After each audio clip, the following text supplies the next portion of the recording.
हरि गोविन्द गोकुलनन्दन गोविन्द।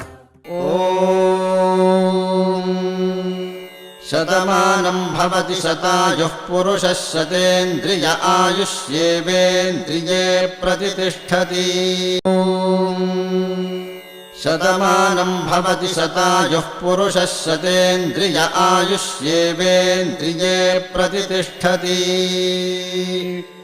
शतमानं भवति शतमानकं शतमानं भवति शतायुः शतायुर्भवति शतमानकं शतमानं भवति शतायुः शतमानमिति शतमानं भवति शतायुः शतायुर्भवति भवति शतायुः पुरुषः पुरुषः शतायुर्भवति भवति शतायुः पुरुषः शतायुः पुरुषः पुरुषः शतायुः शतायुः पुरुषः शतेन्द्रियः शतेन्द्रियः पुरुषः शतायुः शतायुः पुरुषः शतेन्द्रियः शतायुरिति शतायुः पुरुषः शतेन्द्रियः शतेन्द्रियः पुरुषः पुरुषः शतेन्द्रिय आयुष्यायुषि शतेन्द्रियः पुरुषः पुरुषः शतेन्द्रिय आयुषि शतेन्द्रिय आयुष्यायुषि शतेन्द्रियः शतेन्द्रिय आयुष्येवैवायुषि शतेन्द्रियः शतेन्द्रिय आयुष्येव शतेन्द्रिय इति शत